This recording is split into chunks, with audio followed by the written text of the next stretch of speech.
आज हम विश्वनाथ त्रिपाठी की आत्मकथा नंगई तलाई का गांव के एक बहुत ही खूबसूरत हिस्से बिस्कोहर की माटी के दुनिया में उतर रहे हैं। हाँ। ये जो अंश है वो सिर्फ एक गांव की कहानी नहीं है, बल्कि यादों, गंधों और एहसासों का एक पूरा संसार हाँ, है। बिल्कुल। और हमारी कोशिश रहेगी कि हम लेखक की यादों के सहारे बिस्कोहर की उस दुनिया में चलें और देखें कि वो कहानी आज भी हमसे क्या कहती है। हाँ, ये सिर्फ पुरानी बातें याद करना नहीं है ना? नहीं नहीं, ये समझना है कि एक इंसान की पहचान उसकी जमीन, उसकी मिट्टी से कैसे बनती है। चलिए शुरू करते हैं। तो कहानी की शुरुआत होती है बिस्कोहर के पूरब टोले के एक तालाब से, जहां कमल के फूल खिलते थे। और ये फूल सिर्फ सजावट के लिए नहीं थे, ये गांव के जीवन का एक बहुत ही अहम हिस्सा थे। हाँ, जैसे किसी भी भोज में खाना इन्हीं कमल के पत्तों पर परोसा जाता था, जिन्हें वहां पुरेन कहते थे। सही कहा। और ये बात आज के यूज एंड थ्रो कल्चर के सामने एक बहुत बड़ा सबक है। उस समय प्रकृति से लेना और उसे लौटाना कितना सहज था। और इससे भी बड़ी बात यह है कि जब संकट आता था, तब यही सौंदर्य, यही प्रकृति जीवन बचाने का जरिया भी बनती थी। आप अकाल में भसीण यानी कमल की नाल खाने की बात कर रहे हैं ना? हाँ, बिल्कुल। ये वाकई में दिखाता है कि प्रकृति पर निर्भरता कितनी संपूर्ण थी। वही तो, जो चीज उत्सव में पत्तल बनती है वही चीज अकाल में पेट भरती है। सौंदर्य और उपयोगिता एक तरह से अलग अलग नहीं थे। लेकिन लेखक के लिए कमल से भी ज्यादा आकर्षक कुछ और था। हाँ, वो थी कोइया, जिसे कुमुद या वाटर लिली भी कहते हैं। उन्होंने शरद ऋतु की चांदनी रातों का जो वर्णन किया है वो तो कमाल का है। तालाब के शांत पानी में चांद की परछाई और खिली हुई सफेद कोइया की पत्तियां। ऐसा लगता था जैसे दोनों मिलकर एक हो गए हों। बिल्कुल। और उस दृश्य में सिर्फ आंखें शामिल नहीं थीं, नाक भी थी। लेखक कहते हैं कि वो गंध वही महसूस कर सकता है जैसे वो पसंद हो।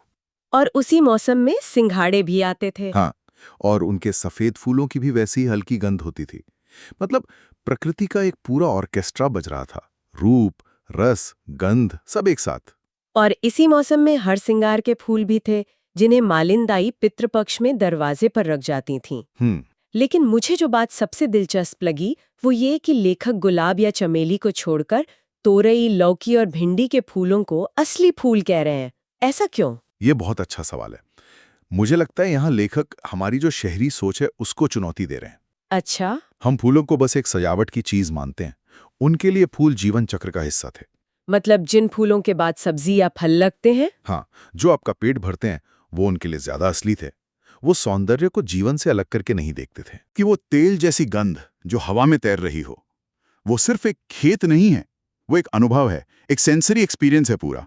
और इसी दुनिया में कुछ ऐसे भी फूल थे जो सुंदर भी थे और दवा भी। जैसे भरबंडा, सत्यानाशी का फूल। हाँ, पीली तितली जैसा दिखता था, लेकिन लेखक की माँ आंखें आने पर उसी का दूध आंखों में लगाती थी। और बेर के फूल वाली बात तो और भी गजब है। वो तो है ही। उसकी गंध इतनी नशीली होती थी कि उसे सूंघकर बर्रे और ततैया का डंक छड़ जाता था। मतलब बच्चे उन्हें बिना डरे पकड़ सकते थे। हाँ, और वो सिर्फ पकड़ते नहीं थे, उनकी कमर में धागा बांध के लड़ाते भी थे।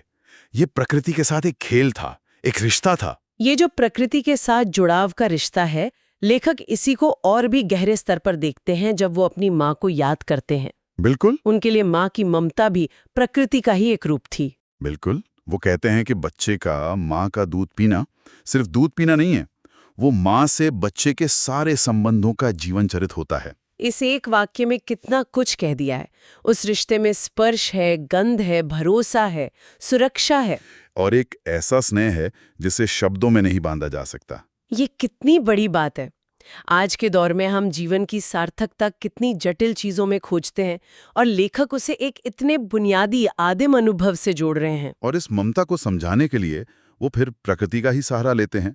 उन्होंने एक बत्तख को अपने अंडों को सेते हुए देखा था। हाँ, वो बताते हैं कि जिस तरह वो बत्तख अपने पंख फैलाकर अंडों को दुनिया से बचा रही थी, और अगर कोई अंडा लुढ़क जाता तो उसे अपनी चोंच से बहुत धीरे से वापस अपने पंखों में छिपा लेती थी। उसी में उन्हें अपनी माँ की ममता दिखाई दी। हाँ, उनके लिए ये कोई सींची हुई चीज नहीं, बल्कि एक कुदरती बहाव है।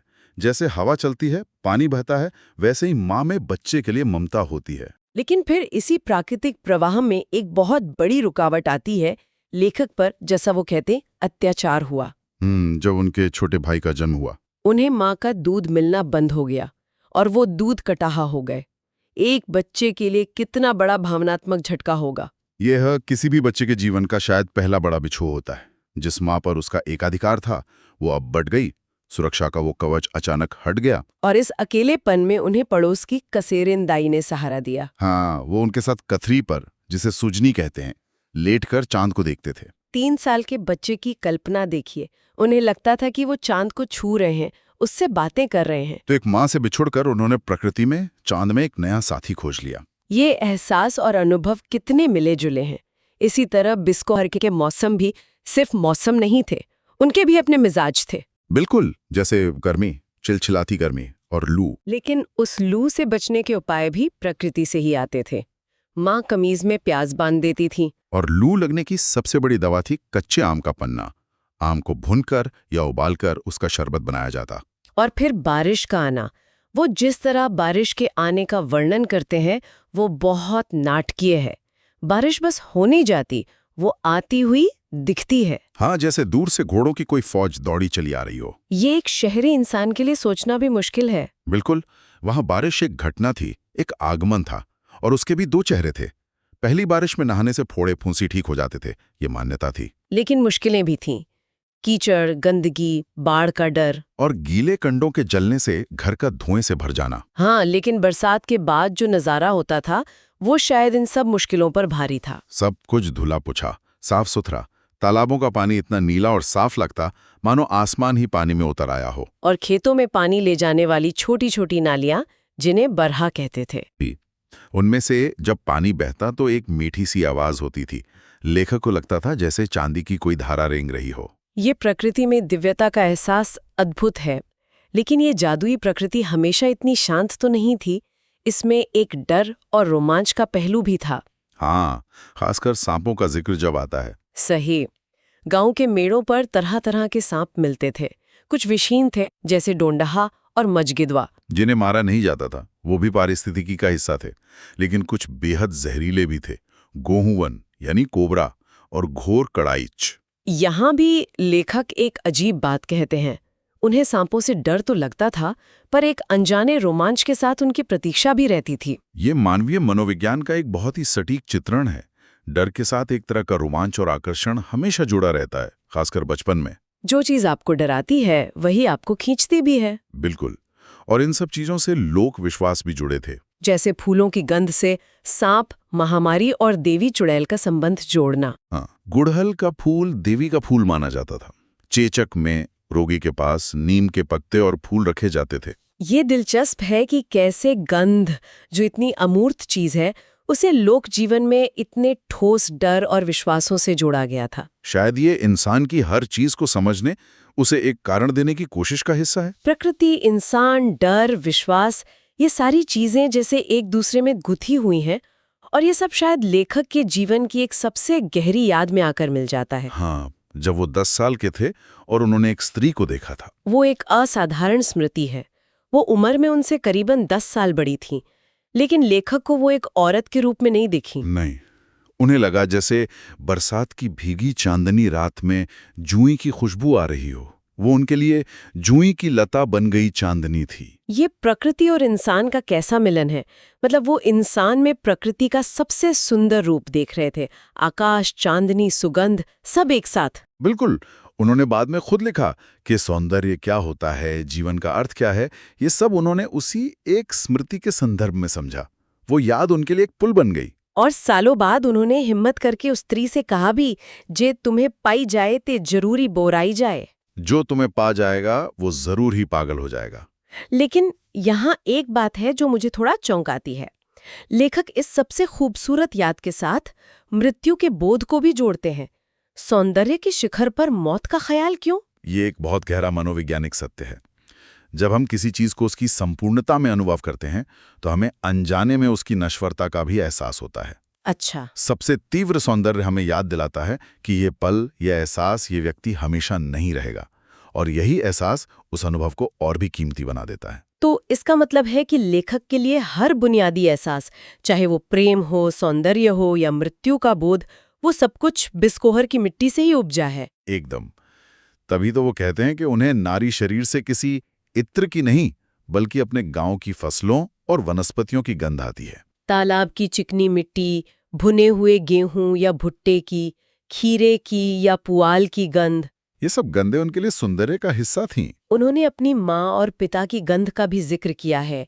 माँ के पेट का रंग हल्दी वाली पूड़ी जैसा और गंध दूध की। और पिता के कुर्ते से आती पसीने की गंध भी उन्हें अच्छी लगती थी। ये दिखाता है कि उनकी पहचान कितनी गहरी और असली है, कोई बनावटीपन नहीं है। उनका ये अटूट विश्वास कि बिस्कोहर से अच्छा कोई गांव नहीं हो सकता और वहां की औरतों से ज्यादा सुंदर कोई नहीं हो सकता, ये सिर्फ कोई भावुकता नहीं है। ये इस बात का ऐलान है कि मेरी दुनिया यही है, मेरी जड़ें यही हैं और मेरे लिए सच भी यही है। बिल्कुल।